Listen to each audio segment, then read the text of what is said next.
Hi friends, welcome to our channel. First time ఎవరైనా మన channel చూస్తున్నట్టయితే వెంటనే ఛానల్ సబ్స్క్రైబ్ చేసి లైక్ చేసి షేర్ చేయండి. అలాగే నోటిఫికేషన్ పైన కూడా క్లిక్ చేయండి. ఇక మహాలక్ష్మి రోడ్డు పైన వెళ్తూ ఉంటే శైలు వాళ్ళ అన్నయ్య ఐదుగురు పంచపాండవులతో ఉన్న సతీ సావిత్రి అని మహాలక్ష్మిని అవమానించి రోడ్డు పైన బైక్ పైన వెళ్తూ ఈడ్చుకుంటూ వెళ్తాడు.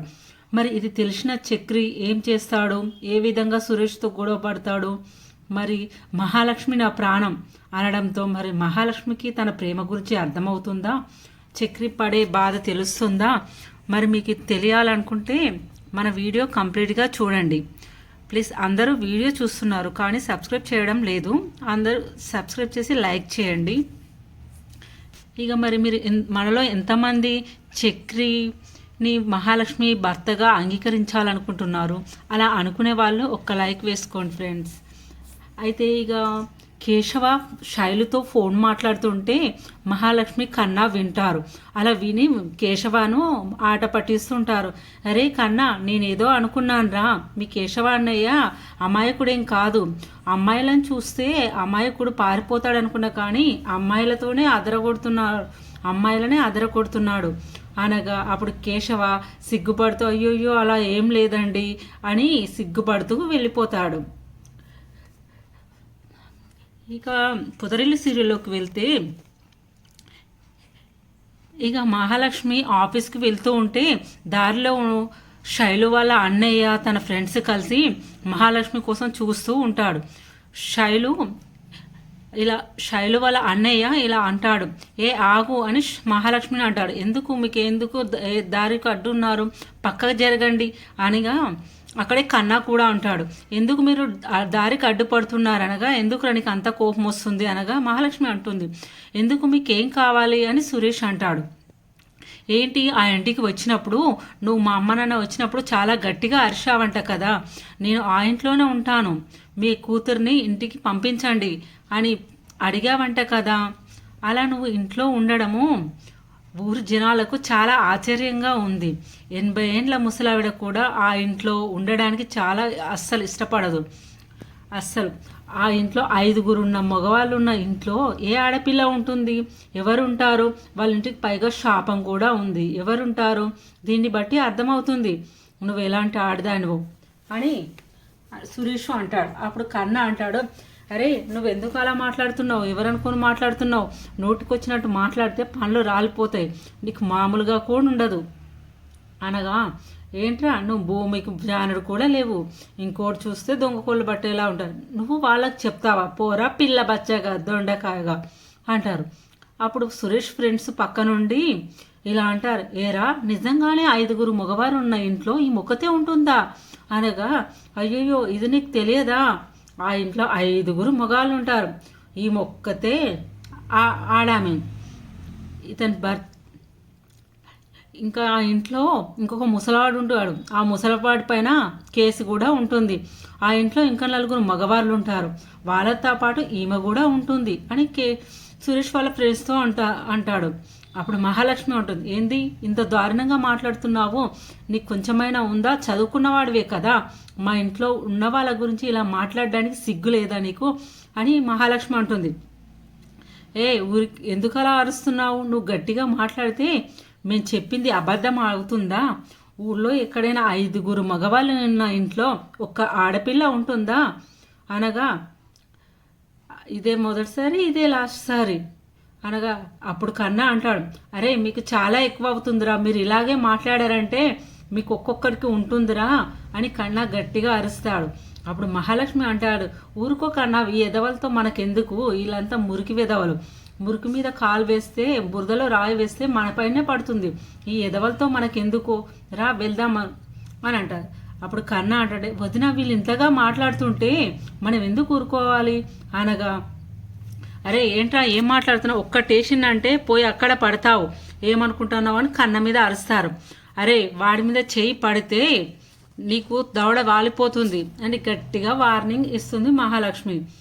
అప్పుడు కన్నా అంటాడు, ఏంటి వదిన నువ్వు నన్ను ఆపుతున్నావేంటి, వాడిని దవడ మించి వేసి వాడి నోరు ఆపవలసింది అనగా కాదు కన్నా నిన్ను కొడితే వాళ్ళు తిరిగి నిన్ను కొడతారా అనగా, కాదు వదినా, నేను దెబ్బలు తిన్నా కూడా భరిస్తాను. మన ఇంటి గురించి, అన్నయ్యల గురించి, నీ గురించి వాళ్ళు తప్పుగా మాట్లాడితే నేను ఎలా ఊరుకుంటాను వదినా అనగా, నువ్వు కొట్టు ఉంటే జనాలందరూ చుట్టూ గుంపులుగా చేరేవారు. ఇప్పుడు మనంతకు ఎందుకు ఇదంతా అవసరమా అని ఊరుకుందాం, వదిలేద్దాం అనగా, వాడు ఎలా పడితే అలా మాట్లాడుతుంటే వదిలేస్తామా వదినే?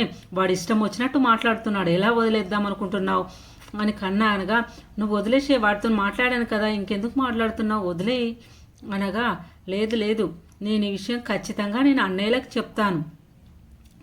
అప్పుడు చక్రి అన్నయ్యలకు చెప్తాడు, అరే నువ్వు అలా చెప్పడం ద్వారా వాళ్ళు వెళ్ళి గొడవ పెట్టుకుంటారు, నువ్వు వెళ్ళి ఎవరికి ఆ విషయం చెప్పనవసరం లేదు అనగా, ఏంటి వదినా వాడు ఎంత మాట అన్నాడు, చెప్పవద్దా? నేను ఖచ్చితంగా చెప్తాను, నేను అన్నయ్యలకు చెప్తాను, వీళ్ళను ఇలా వదిలేయకూడదు, ఆ ఎదవల్ని పట్టుకొని తన్నాలి, మళ్ళీ ఇలాంటప్పుడు ఇంకొక అమ్మాయితో అలా మాట్లాడరు. నన్ను కొట్టకుండా ఆపావు, నువ్వు నన్ను కొట్టకుండా ఆపావు, వాడిని ఒక్క దెబ్బతో నేను కింద పడేసేవాడిని, వాడు ఎలా నవ్వాడో చూసావా? నాకు వాడిని చూస్తుంటే నాకు చాలా కోపం వస్తుంది వదిన అంటే, అరే ప్లీజ్ రా కన్నా, కొద్దిగా ప్రశాంతంగా ఉండురా, వద్దురా గొడవ అంటే, ఏం వదినా నీకు కోపం రావడం లేదా అనగా, నాకు కోపం వస్తుంది, నాకు తల నుండి అరికాల వరకు కోపం వస్తుంది.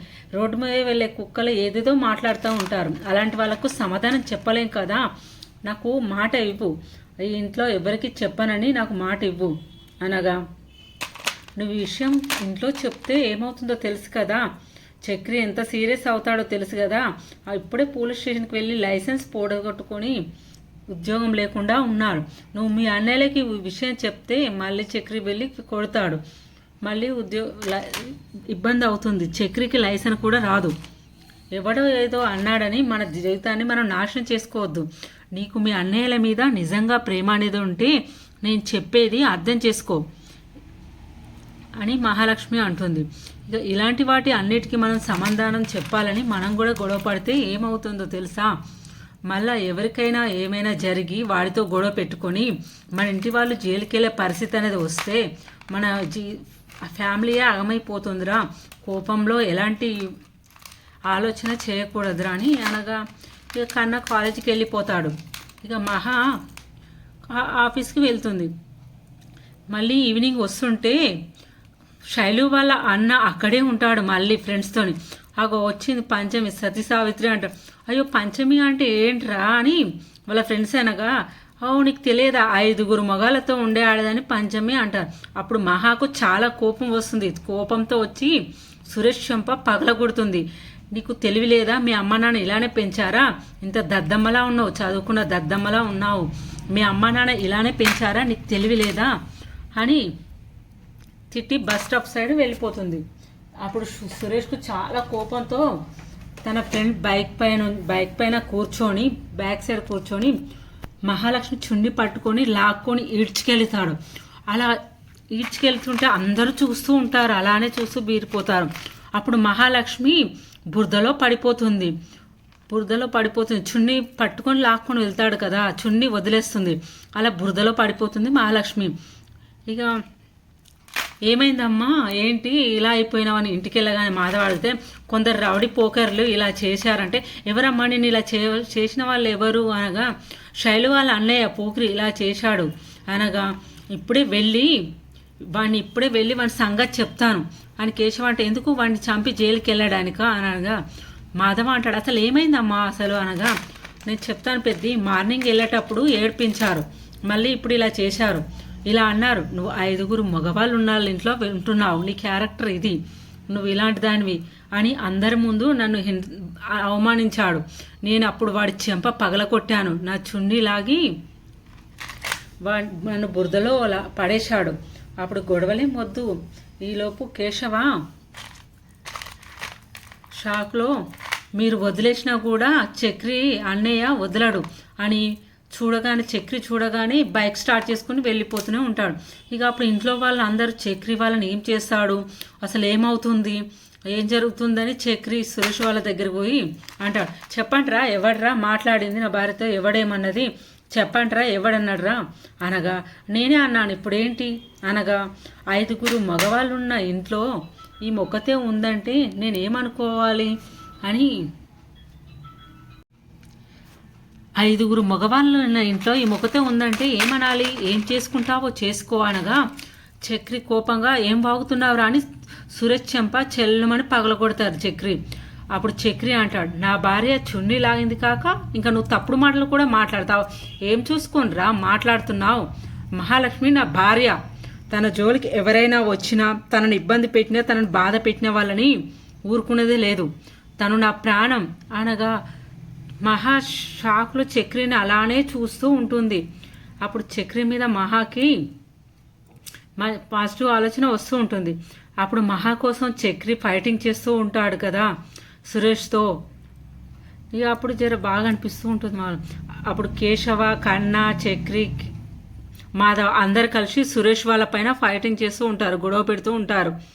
అప్పుడు అంటాడు మహాను, చక్రి చూడండి మీరు వీడిని చెప్పు తీసుకొని కొట్టండి అనగా కన్నా కొట్టు వదిన, వీడిని చెప్పు తీసుకొని కొట్టు, ఎందుకు చూస్తున్నావు వదిన కొట్టు అనగా నారాయణ కూడా అలా ఎందుకమ్మా చూస్తున్నావు కొట్టు, వీడికి ఏదో దెబ్బలు పడితేనే జనాల ముందు సిగ్గు వస్తుంది, ఇంకేం జరిగినా మేము చూసుకుంటాం, మీరు కొట్టమ్మా కొట్టండి కొట్టు అంటాం. అప్పుడు మహాలక్ష్మి అంటుంది, వద్దు నేను కొట్టను, ఇలాంటి ఏదైనా కొట్టినా కూడా తప్పే అని మహాలక్ష్మి అంటూ ఉంటుంది. కానీ అందరూ వీడిని కొట్టు చెప్తాను కొట్టు అంటారు. వీళ్ళంటి వాళ్ళని కొట్టి నేను గొప్పదాన్ని కావాలనుకోవట్లేదు, ఇప్పటికైనా ఒక ఆడదాంతో ఎలా నడుచుకోవాలి తెలుసుకో, ఇవాళ ఎలా ఉండాలో తెలుసుకో, ఎలా మాట్లాడాలో తెలుసుకో, చీ అని అంటది.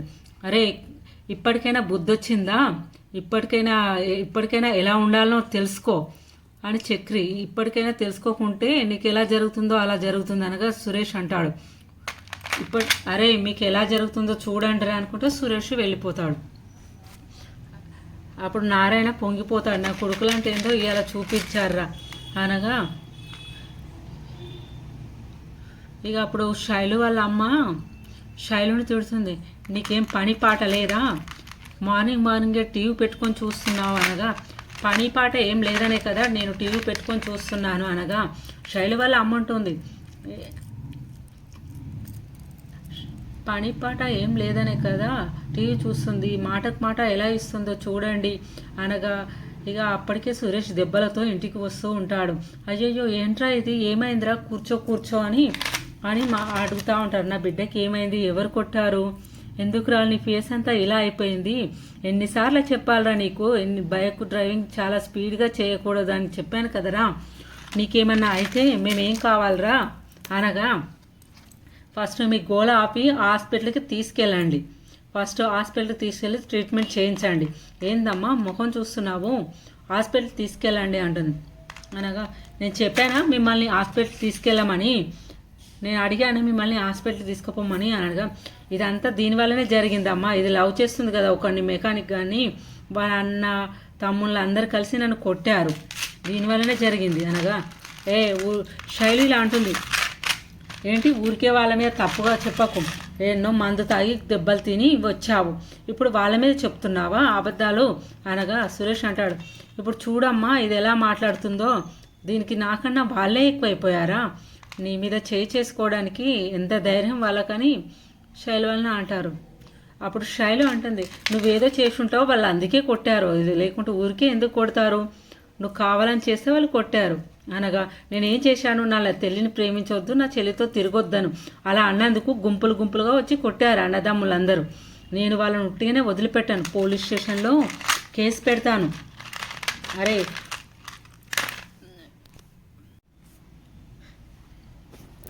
ఫస్ట్ వీడిని హాస్పిటల్ తీసుకొని వెళ్దాం, వీడిని హాస్పిటల్కి తీసుకెళ్ళడం ముఖ్యమా, వాళ్ళతో గొడవ పెట్టుకోవడం ముఖ్యమా, పోలీస్ స్టేషన్ వెళ్ళడం ముఖ్యమా అనగా ఇక అప్పుడు మాధవ అంటాడు, మేమందరము నీ వెంటనే ఉంటామని తెలియదా, వాడు ఫస్ట్ టైం గొడవ చేసినప్పుడు నువ్వు కొట్టి ఉంటే మేమందరం నీ వెనకలనే ఉండేవాళ్ళం, నీకు తెలియదా మేము కొట్టిన దెబ్బకి వాడు దరిదాపులో కూడా ఉండేవాళ్ళు కాదు. అప్పుడు మాధవ అంటాడు, మహా నీకేం బాధగా లేదా ఇప్పుడు అంటే ఉంది, కానీ మీరందరూ వెళ్ళి నా కోసం నిలదీసి అడిగారు కదా నేను అప్పుడే నార్మల్ అయిపోయాను అనగా 5 దెబ్బలతో వదిలేసినందుకు నాకు ఏదోలా ఉందని చక్రి అంటాడు. నాకు వాడి మీద వచ్చే కోపానికి వాడిని అక్కడనే దవడ పగలగొట్టి ఊకునేదాన్ని. వాడికి మా మీద పగ తెచ్చుకోవాలని ఉంటే వచ్చి మా ముందు వచ్చి నిలబడాలి. అది కాదని వచ్చి మాతో గెలవలేక నీతో మాట్లాడితే ఊరికే ఊకుంటామా? నాకు వచ్చే కోపానికి వాడు అక్కడే చంపేసేవాడిని అనగా ఇక కేశవ వచ్చి నన్ను క్షమించండి అని అడుగుతాడు. అప్పుడు మహాలక్ష్మి, నువ్వెందుకు కేశవ నువ్వు నాకు సారీ చెప్తున్నావు అనగా, లేదు లేదు నా వల్లే కదా మీకు ఇలా జరిగింది, నేను శైలితో మాట్లాడడం ప్రేమించడం వల్లనే కదా వాళ్ళ అన్నయ్య పగపట్టుకొని నిన్ను అలా అనడం, అదంతా జరిగేది నా వల్లనే కదా అనగా, అప్పుడు చక్రి అంటాడు, అరే నువ్వు ఇలాంటి నీచమైన నీ కుటుంబంలో ఉన్న అమ్మాయిని నువ్వు ప్రేమిస్తున్నావా? వీళ్ళ ఫ్యామిలీ ఇంతేనా? దీని నోరు కూడా అలానే ఉంటుందా? ఆ అమ్మాయిని నువ్వు పెళ్లి చేసుకోవాలనుకుంటున్నావు, ఇంత నీచలు.